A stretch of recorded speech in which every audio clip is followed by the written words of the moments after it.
우리 여호수아 1장 2절 말씀 한번 다 같이 읽도록 하겠습니다. 1장 2절 시작. 내 종 모세가 죽었으니 이제 너는 이 모든 백성과 더불어 일어나 이 요단을 건너 내가 그들 곧 이스라엘 자손에게 주는 그 땅으로 가라. 본문이 담겨져 있는 여호수아서는 역사서로 분류됩니다. 역사서는 여호수아, 사사기, 룻기, 사무엘서, 열왕기서, 역대기서, 에스라, 느헤미야서, 에스라, 느헤미야서는 한 권의 책이라고 말씀드렸습니다. 그리고 에스더까지를 역사서라고 합니다. 이 8권의 역사서는 다시 두 부류로 나눌 수 있습니다. 여호수아, 사사기, 룻기, 사무엘서, 열왕기서까지를 우리는 신명기적 역사서다라고 말해 볼 수 있고, 역대기서와 에스라, 느헤미야서는 연대기적 역사서다라고 명명해 볼 수 있습니다. 따라서 성도님들께서 여호수아에서부터 열왕기까지를 평소에 읽으실 때에 이 책들이 신명기와 어떠한 관계를 맺고 진행되어져 갔는지를 염두에 두시면 책을 읽으실 때에 좀 더 효과적인 성경 묵상이 되리라 확신합니다. 특히 이 신명기적 역사서의 첫 번째 책 여호수아서는 신명기서의 커플링이다라는 별칭이 붙을 정도로 신명기서에 아주 깊이 침착되어 있습니다. 일례로 여호수아서의 서론격이자 여호수아서의 코어라고 불리우는 오늘 우리 읽은 말씀 1장 1절부터 9절 말씀은, 이 말씀 거의 대부분이 신명기 10장, 11장, 17장, 30장, 31장 말씀의 직간접적인 인용이다, 코테이션이다, 이렇게 말해 볼 수 있습니다. 신명기서와 여호수아서의 관계가 서로 그러하듯이 모세와 여호수아의 관계 또한 각별하다 하겠습니다. 특히 모세와 여호수아의 죽음은 거의 평행 이론을 떠올리지 않을 수 없게 합니다. 오늘 우리가 읽었듯이 신명기서는 모세의 죽음으로 갈무리를 합니다. 동시에 그 모세의 죽음을 언급함으로 여호수아서가 시작되죠. 흥미로운 점은 같은 패턴이 여호수아서와 사사기에 반복된다는 점입니다. 여호수아서는 여호수아의 죽음으로 끝을 맺습니다. 그리고 그 여호수아의 죽음을 언급함으로 사사기가 시작됩니다. 여호수아서는 이례적으로 한 사람 모세의 죽음에 대한 언급을 1절에 한 번, 2절에 한 번, 총 2번이나 강조하면서 그 시작을 고하고 있습니다. 한 사람의 죽음을 시작으로 새로운 한 시대가 시작되는 모양새를 갖추고 있습니다. 특히 오늘 우리가 2번이나 읽었던 2절에서 모사된 모세의 죽음에 대한 뉘앙스는 아주 미묘한 듯합니다. 제가 그 뉘앙스를 살려서 한번 읽어보도록 하겠습니다. 2절. 내 종 모세가 죽었으니 이제 너는, 내 종 모세가 이제 죽었으니 이제 너는 요단을 건너 가나안으로 가라. 원문을 비롯한 거의 모든 번역서가 모세가 죽었다, 그러므로 이제 너는과 같이 인과관계를 나타낸 듯한 종속 접속사가 여지없이 나타나고 있습니다. 이걸 좀 더 확대 해석하면 모세가 죽어야 여호수아와 너희 백성들이 가나안에 기어코 갈 수 있다라는 의미까지 받으면서 해석할 수 있는 번역입니다. 무슨 의미일까요? 다음에 3단 논법을 생각해 보십시다. 모든 출애굽 1세대들은 가나안 땅을 밟지 못했습니다. 신명기 1장 35절, 이 약한 세대의 사람들 중에는 내가 그들의 조상에게 주기로 맹세한 좋은 땅을 볼 자가 하나도 없으리라. 모세는 가나안 땅을 밟지 못했습니다. 신명기 34장 4절, 여호와께서 그에게 모세에게 이르시되 이는 내가 아브라함과 이삭과 야곱에게 맹세하여 그의 후손에게 주리란 땅이라. 내가 네 눈으로 모세의 눈으로 보게 하였거니와 너는 모세는 그리로 건너가지 못하리라 하시매. 그러므로 모세도 출애굽 1세대입니다. 출애굽 1세대인 모세의 죽음은 소극적으로는 출애굽 1세대가 종결되었다는 의미이며 적극적으로는 출애굽 1세대를 향한 하나님의 진노와 심판이 종결되었음을 의미합니다. 출애굽 1세대들의 습속으로는 가나안 땅을 허락하실 수 없는 하나님이십니다. 왜냐하면 끌어올리셔서 낮추셔서 맞추시는 하나님이시기 때문입니다. 가나안에 당도하기 이전에 출애굽 1세대들의 불순종은 막을 고해야 했습니다.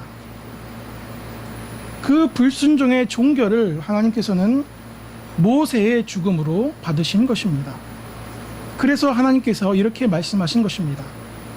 내 종 모세가 죽었으니 이제 너는 일어나 요단을 건너 가나안으로 가라. 내가 출애굽 1세대들의 죄를 없이 하노니 그러므로 이제는 가나안으로 가라. 내가 너희들의 죄를 속량하노니 그러므로 이제 너희는 일어나 빛을 발하라. 조심스럽지만 모세의 죽음은 마치 한 사람 예수님의 죽음으로 많은 사람이 살게 된 대속의 구원, 언약의 구원을 마치 미리 선취한 듯 그려내는 것 같다 조심스럽게 내다볼 수 있는 것 같습니다. 결국 여호수아서 1장 1절에 나타난 모세가 죽은 후에, 그리고 2절에 내 종 모세가 죽은 후에라고 모세의 죽음을 두 번이나 언급함으로 여호수아서가 시작되는 것은 여호수아서 전체에 죽음의 어두움을 드리운 것이 아니라 모세의 죽음을 통해 출애굽 2세대들을 향한 구속의 전진을 위한 하나님의 인자와 긍휼을 여호수아 전체에 드리우는 반전의 복선이다라고 교훈받을 수 있겠습니다.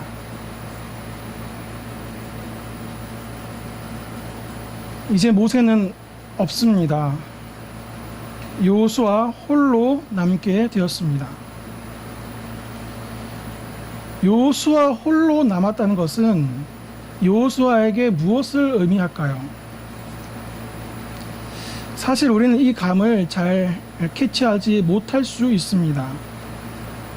왜냐하면 우리는 보통 성경을 대부분 3인칭 객관적 시점 혹은 전지적 작가 시점에서 읽기 때문입니다. 즉, 우리는 종결된 계시를 가지고 있고 그 계시의 저자이신 성령 하나님이 우리 안에, 우리 속에 계시기 때문에 우리는 성경을 3인칭 객관적 시점 혹은 전지적 작가 시점에서 읽게 되는 것이죠. 하지만 우리는 때론 성경을 1인칭 주인공 시점으로 읽을 필요가 있습니다. 우리는 성경의 인물에 대한, 사건에 대한 전말을 다 알고 있기 때문에 생생한 본문의 현장감을 놓칠 때가 왕왕 있습니다. 결국 다 해피엔딩으로 끝나는 거 아닌가 라는 위험한 발상과 본인이 그 본문에 수없이 노출되었기 때문에 그 본문을 잘 안다고 생각하는 착각은 필경 그릇된 성경 읽기를 초래하게 된 것이죠. 그래서 우리는 성경을 늘 낯설게 대할 필요가 있습니다. 낯설게 대하기. 성경 해석이 아주 중요한 한 방법입니다. 왜냐하면 시시때때로 본문을 통해 주시는 하나님의 은혜가 상이하기 때문입니다. 히브리서 4장 16절 그러므로 우리는 긍휼하심을 받고 때를 따라 돕는 은혜를 얻기 위하여 은혜의 보좌 앞에 담대히 나아갈 것이니라. 우리는 매번 잘하기 때문에 매번 그 말씀의 의미가 다르게 들릴 수 있습니다. 성경의 한 본문의 미닝, 의미는 한 가지이지만 significant, 의의는 우리가 잘함에 따라 다를 수 있기 때문입니다. 이런 차원에 다시 한번 여호수아의 입장이 되어 보십시다. 여호수아에게 모세가 죽고 여호수아 홀로 남았다는 것은 무엇을 의미할까요? 우리가 읽었던 신명기 34장 10절 그 후에는 이스라엘에 모세와 같은 선지자가 일어나지 못하였나니 모세는 여호와께서 대만하여 아시던 자요. 여호수아가 홀로 남았다는 것은 여호수아에게 인류 역사상 가장 위대했던 선지자가 부재하다는 것을 의미합니다. 그런데 사실 여호수아의 상실감은 이보다 훨씬 더 심했을 것입니다. 그 이유가 출애굽기 7장 1절에 나타나 있습니다. 우리 출애굽기 7장 1절 한번 다 같이 찾아봅시다. 출애굽기 7장 1절. 출애굽기 7장 1절.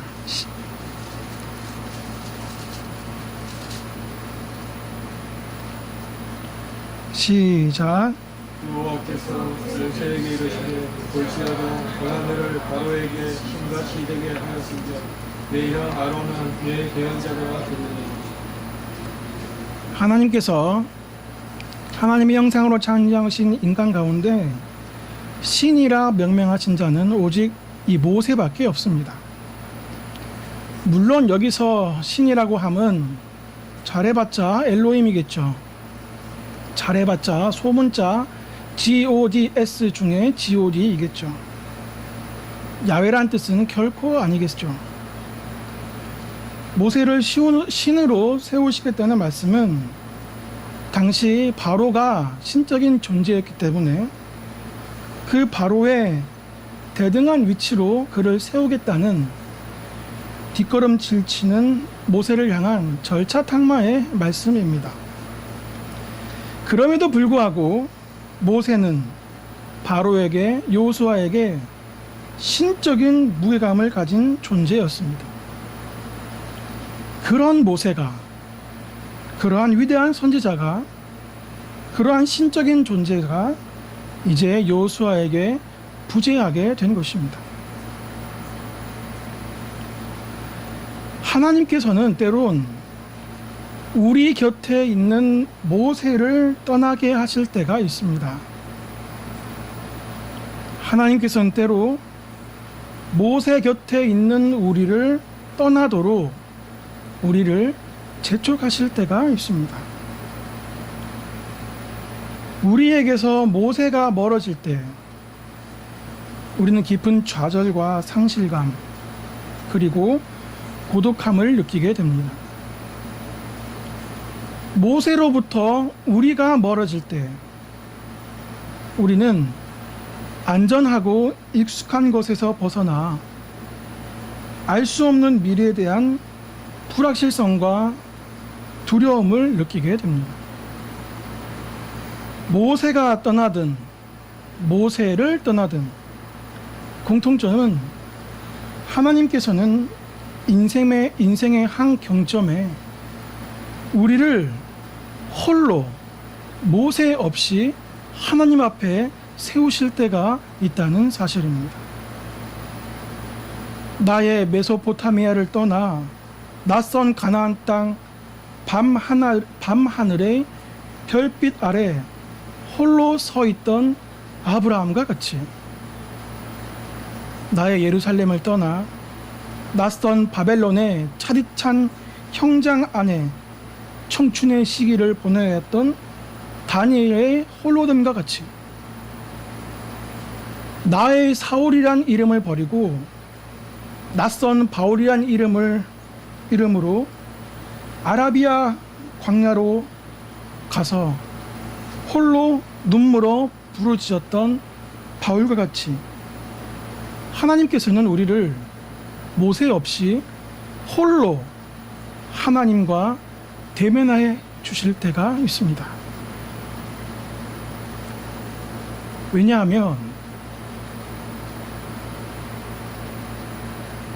왜냐하면 하나님이 그를 많이 사랑한다 알려주시려 하시기 때문입니다. 하나님이 그를 많이 사랑한다 알려주시려 하시기 때문입니다. 그 누구를 통해서 사랑하는 것이 아니라 그와 얼굴과 얼굴을 맞대어 사랑하시려고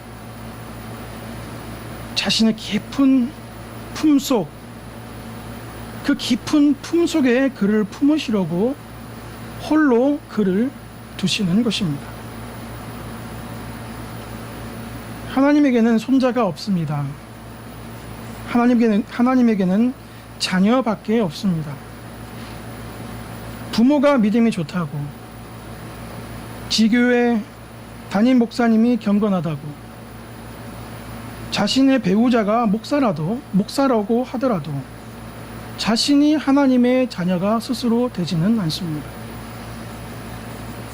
우리야 괴를 달리하지만 굳이 키에르케고르의 입술을 빌리자면 우리는 모두 신 앞에 선 단독자가 되어야 합니다.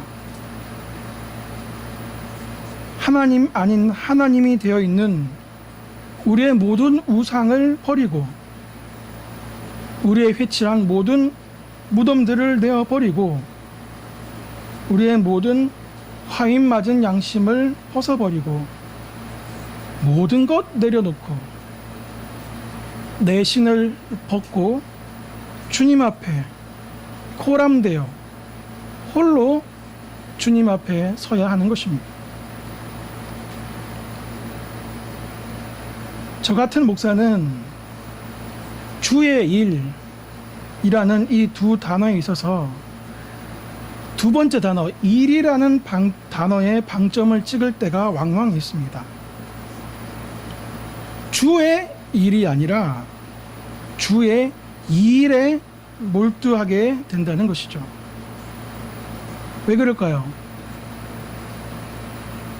주님 없는 일 자체가 주는 성취감과 쾌감이 있습니다. 일 자체가 주는, 예수님과 상관없는 일 자체가 주는 성취감과 쾌감이 죄된 본성과 결탁해서 일 자체가 주는 의미에 만족하게 될 때,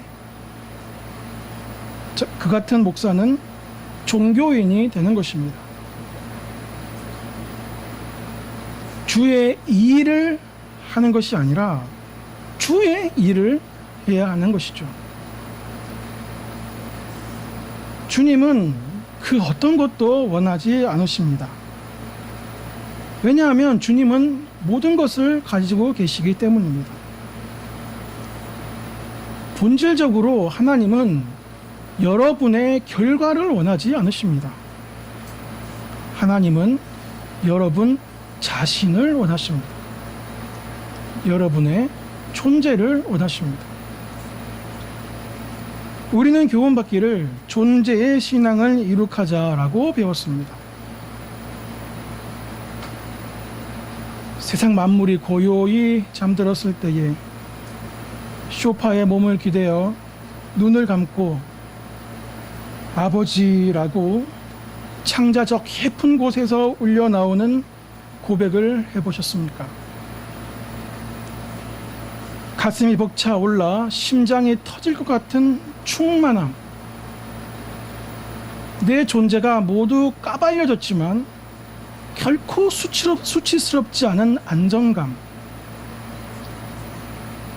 끝까지 놓지 않으려는 내 자존심과 끝까지 숨기려는 나의 에고를 다 내려놓고 머리끝부터 발끝까지 모두 아버지께 맡겼을 때 찾아오는 평안함과 따뜻함,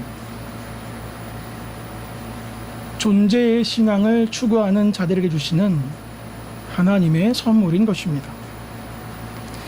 이 존재의 신앙을 우리는 홀로 있을 때에, 모세가 죽었을 때에 배우게 되는 것입니다. 이 존재의 신앙을 우리는 모세가 떠날 때, 모세를 떠날 때 비로소 배우게 되는 것입니다. 홀로 계실 때에 아버지의 이름을 많이 부르십시오.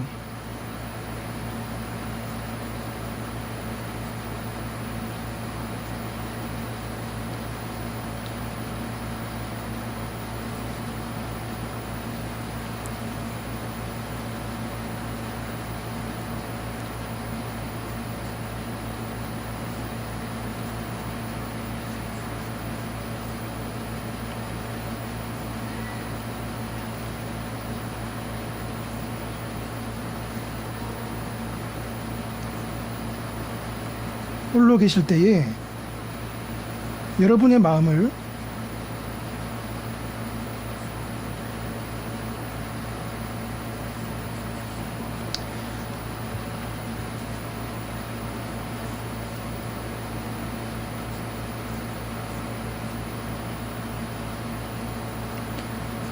하나님께 많이 토하십시오. 홀로 계실 때에 도와달라고, 살려달라고,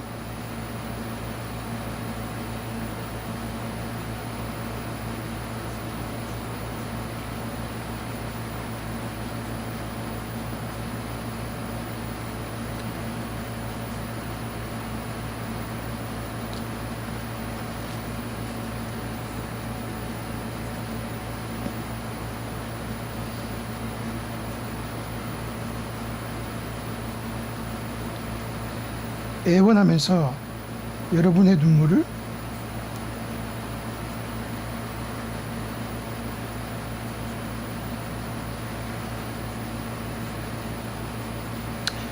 주의 병에 담으십시오.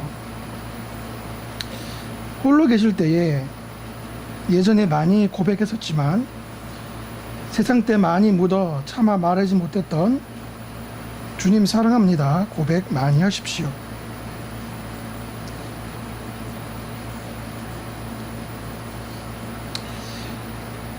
여러분이 홀로 있어 주님께 도와달라고, 살려달라고, 사랑한다고 고백하면 할수록 여러분의 영적 근육은 단단해질 것입니다. 마음을 강하게 하십시오.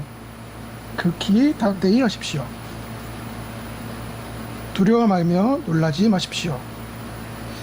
왜냐하면 당신이 어디로 가든지 당신의 하나님 여호와가 당신과 함께 하시기 때문입니다.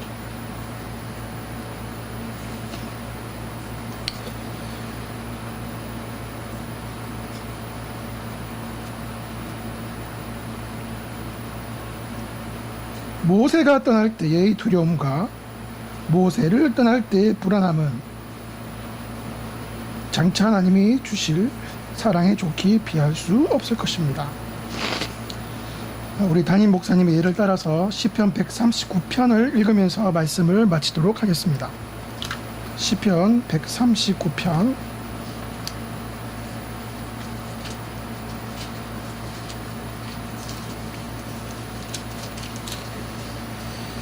1절에서 10절입니다. 시편 139편 1절에서 10절 같이 읽읍시다. 여호와여, 주께서 나를 살펴보셨으므로 나를 아시나이다. 주께서 내가 앉고 일어섬을 아시고 멀리서도 나의 생각을 밝히 하시오며 나의 모든 길과 내가 뜻을 살펴보셨으므로 나의 모든 행위를 익히 하시오며